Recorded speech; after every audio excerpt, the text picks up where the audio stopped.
Pogi niya. Ang pogi niya. Wala pong meat eh. Alpat po. Sige po. Salamat po on behalf of our family. Maraming salamat po sa support.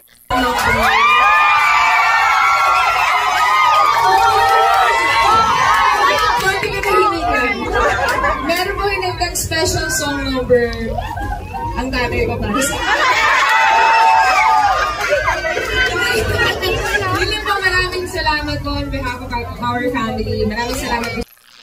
Welcome back! Mga kaaldab, ito na naman po ang inyong lingkod, si Mr. Destiny. At magbibigay po tayo ng pinakamainit na update po ngayon sa social media, mga kaaldab. Ito yung pinaka-latest na mga kaganapan po sa Instagram, sa Twitter, at sa Facebook, mga kaaldab. Ang McDo ni Alden at ni Maine Paul Carson. Oops, issue na naman yan, Mr. Destiny. Di ka talaga makapag-move on. Kaya galit na galit sa'yo ang mga Maine fanatics at Armin kasi lagi mong pinagpipilitan si Maine Paul Carson at Richard Paul Carson. Gayong pumunta naman si Congressman Arjo at Aide. Sabi ko nga po, may kanya-kanya tayong pananaw. May kanya-kanya po tayong opinyon. Depende na lang po yan kung ano po yung sinasabi ng iba, kung ano po yung pinapaliwanag ng iba. Ang sa akin lang naman po, kita nyo, no? Kapag ka nagsasalita po si Mr. Destiny, may punto. Hindi po ba? Hindi lang nila magets, hindi lang po nila maintindihan. Sabi ko nga, ito na yung pagkakataon ni Mengay para ipagtanggol si Congressman Arjo, di po ba, sa mga, sabihin na natin sa mga Aldab Nation na sinasabing hindi totoo. Dapat sinabi niya na rito na itong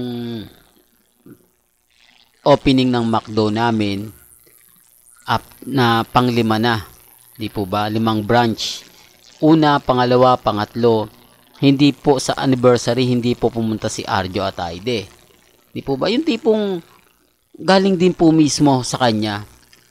Real talk, mga kaaldab, kasi kapag ka nagse-celebrate ng anniversary ang McDo ni Mengay sa Pulang Aldab di po ba, lalo na po sa Santa Maria, Bulacan, bakit dito hindi niya na sabihin o aminin niya na kung ano yung mga senaryo? Alam ko naman po at hindi naman lingid sa inyong kaalaman na may issue talaga kina Alden, kay Maine at kay Congressman Spotted.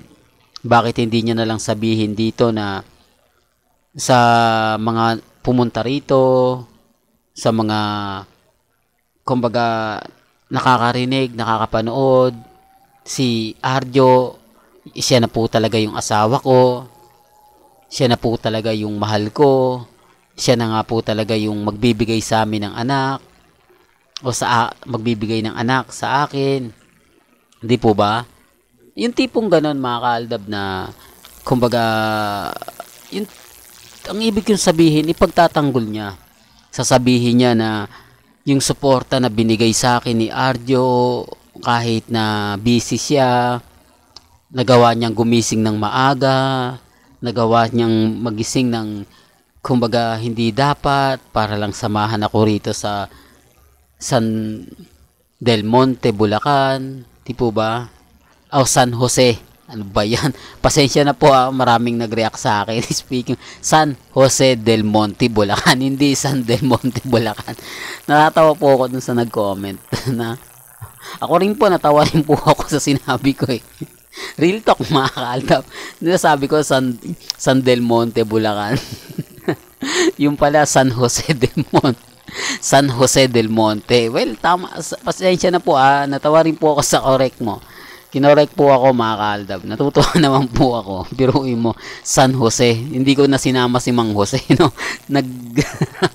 Nag-ano na ako, in-skip ko na agad sa Del Monte. Ano ba yan?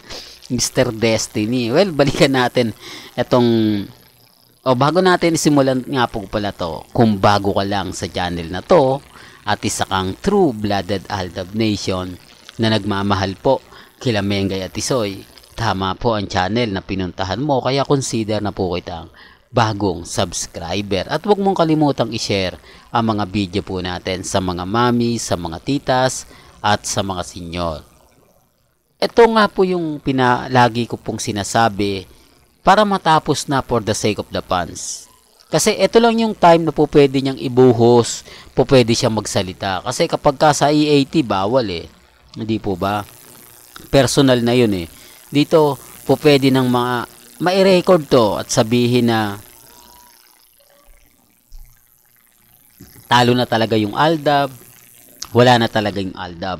Dito sasabihin niya na kumbaga masaya na ako sa buhay ko, nahanap ko na yung tao magpapaligaya sa akin, sa katauhan po ni Arjo o Arjo Cutie. Yung pangalan niya talagang swak na swak sa akin. Ako si Main Cutie, siya si Arjo Cutie. Di po ba? Yung tipong ganon mga kaldab na seryoso na may kasamang joke. Joke na mahaba tapos biglang seseryoso. Di po ba? Sinasabi ko lang po ito para po sa kaalaman ng lahat.